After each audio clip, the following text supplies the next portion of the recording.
रो R O में 2025 में पूछे क्वेश्चन है, निम्नलिखित में से कौन से जल में घुलनशील है, कौन से विटामिन जो है जल में घुलनशील है। तो विटामिन होते हैं इसमें बी सी जो है विटामिन जल में घुलनशील होते हैं। ऑप्शन नंबर इसका बी है दिया हुआ था, बी राइट आंसर है। जल में घुलनशील जो विटामिन है विटामिन बी कॉम्प्लेक्स जैसे B1, B2, B3, B6, B9 और B12 और विटामिन सी, ये विटामिन शरीर में जमा नहीं होते और इन्हें नियमित रूप से भोजन से प्राप्त करना आवश्यक है। अगर विस्तार से जाने तो जल में घुलनशील विटामिन वे विटामिन होते हैं जो पानी में आसानी से घुल जाते हैं और शरीर में जमा नहीं होते, और इनका मतलब होता है ये विटामिन मूत्रमुख के माध्यम से हमारे शरीर से बाहर निकल जाते हैं, इसलिए इन्हें नियमित रूप से आहार के माध्यम से हमें प्राप्त करना महत्वपूर्ण होता है। विटामिन बी कॉम्प्लेक्स में कई अलग अलग विटामिन शामिल है, जिनमें से विटामिन B1 है जिसका रासायनिक नाम है थायमिन।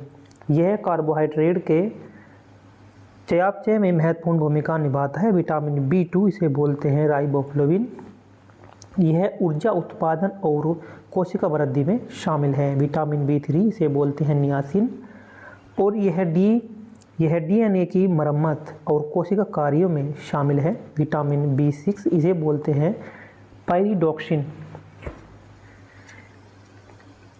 यह प्रोटीन और कार्बोहाइड्रेट चयापचय के साथ ही न्यूरोट्रांसमीटर संश्लेषण में शामिल है। विटामिन B9 इसे बोलते हैं फोलेट, यह DNA संश्लेषण और कोशिका विभाजन में महत्वपूर्ण है, खासकर गर्भावस्था के दौरान। विटामिन B12 यह है कोबालामिन, यह लाल रक्त कोशिका निर्माण और तंत्रिका तंत्र के कार्य में एक महत्वपूर्ण भूमिका निभाता है। विटामिन सी एक शक्तिशाली एंटीऑक्सीडेंट है जो प्रतिरक्षी प्रणाली को मजबूत करने और कोलेजन उत्पादन में शामिल होता है। ये सभी विटामिन शरीर में उचित कामकाज के लिए आवश्यक होते हैं और उनकी कमी से विभिन्न स्वास्थ्य समस्या हो सकती हैं। नेक्स्ट क्वेश्चन देखते हैं। नीचे दो कथन दिए गए हैं जिनमें से एक अभिकथन और दूसरा कारण है। अभिकथन दिया हुआ है, उभयचर ऑक्सीकृत और अनऑक्सीकृत रक्त के मिलने को सह सकते हैं। ये जो अभिकथन है बिल्कुल राइट है। दूसरा दिया है कि उभयचर दो कक्षीय हृदय वाले प्राणी हैं, ये गलत है क्योंकि उभयचर जो है ये तीन कक्षीय हृदय वाले प्राणी होते हैं। तो इसमें अभिकथन जो है एक सत्य है और परंतु और जो है गलत है। ऑप्शन नंबर इसका बी राइट है आंसर है। व्याख्या देखते हैं। ए में दिया है उभयचर ऑक्सीकृत और अनऑक्सीकृत रक्त के मिश्रण को सह सकते हैं, ये कथन सही था। उभयचरों का हृदय तीन कक्षाओं का होता है, उसमें दो दिया हुआ है, जिसमें से दो आलिन और एक निलय होता है। निलय में रक्त का मिश्रण होता है जिसमें ऑक्सीकृत और अनऑक्सीकृत रक्त मिल जाते हैं। उभयचर दो कक्षीय हृदय वाले प्राणी हैं, यह कथन गलत था। उभयचर का हृदय तीन कक्षीय होता है। तो नेक्स्ट देखते हैं। इसमें निम्नलिखित में से मस्तिष्क का कौन सा भाग लघु मस्तिष्क कहलाता है। जो लघु मस्तिष्क कहलाता है वो भाग है सेरेबेलम। मस्तिष्क का अनुमस्तिष्क जिसे बोलते हैं सेरेबेलम भाग लघु मस्तिष्क कहलाता है। विस्तार से अगर जाने तो अनुमस्तिष्क मस्तिष्क के पीछे हिस्से में स्थित होता है। कौन से हिस्से में होता है? पीछे के हिस्से में उसमें उपस्थित होता है। मस्तिष्क स्तंभ के ऊपर और सेरेबेलम पर मस्तिष्क के नीचे। यह मुख्य रूप से शरीर के संतुलन, मुद्रा और समन्वय के लिए जिम्मेदार होता है। इसका एक छोटा सा हिस्सा होने के बावजूद इसमें मस्तिष्क की लगभग 50% से 80% तंत्रिका कोशिकाएं होती हैं, जैसे कि टेक्स्ट बुक के अनुसार इसमें बताया गया है। अनुमस्तिष्क मोटर नियंत्रण, ध्यान, भाषा, भय और खुशी प्रतिक्रियाओं को विनियमित करने में भी भूमिका निभाता है। नेक्स्ट क्वेश्चन है कि रक्त एक प्रकार का क्या है। तो रक्त एक प्रकार का क्वेश्चन दिया था। रो जो एग्ज़ाम हुआ है 27 तारीख को, उसमें प्रश्न दिया हुआ है ये रक्त एक प्रकार का क्या है, संयोजी उत्तरक है। ऑप्शन नंबर इसका डी था, रक्त एक प्रकार का संयोजी उत्तरक है। व्याख्या के तौर पर अगर देखें तो रक्त जिसे तरल संयोजी उत्तरक भी कहा जाता है में इसमें क्या होता है, प्लाज्मा, लाल रक्त कोशिकाएं, सफ़ेद रक्त कोशिकाएं और प्लेटलेट शामिल होते हैं। यह पूरे शरीर में घूमता है, ऑक्सीजन, पोषक तत्वों और अवशिष्ट पदार्थों को परिवहन करता है, जो शरीर के तापमान को नियंत्रित करने में भी मदद करता है। इसके अन्य विकल्प जो सही नहीं है, देखते हैं। उपकला उत्तरक किसे कहते हैं? यह उत्तरक शरीर के सतह को ढकने और अस्तर करने का काम करता है। पेशी उत्तरक, यह उत्तरक मांसपेशियों के संकुचन और गति के लिए जिम्मेदार होता है। पेशी उत्तरक। एक होता है तंत्रिका उत्तरक, यह उत्तरक मस्तिष्क और रीढ़ की हड्डी से संकेतों को प्रसारित करने का काम करता है। नेक्स्ट देखते हैं, एक योजना थी निवेश मित्र योजना, किस राज्य सरकार के द्वारा प्रारंभ की गई थी? निवेश मित्र योजना ये यूपी सरकार यानी कि उत्तर प्रदेश सरकार के द्वारा, योगी सरकार के द्वारा ये शुरू की गई थी। उत्तर प्रदेश सरकार ने उत्तर प्रदेश में उद्यम स्थापित करने के लिए इच्छुक उद्यमियों के लिए एक वेब आधारित ऑनलाइन सुविधा निवेश मित्र शुरू की थी। निवेश प्रोत्साहन हेतु एक सरकारी एजेंसी उद्योग बंधु इस परियोजना का कार्यान्वयन के लिए जो है एक नोडल एजेंसी के रूप में से कार्य कर रही है।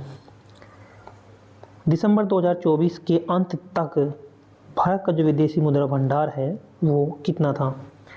तो ये ऑप्शन नंबर इसका बी दिया हुआ है, बी है इसमें 640.3 बिलियन अमेरिकी डॉलर।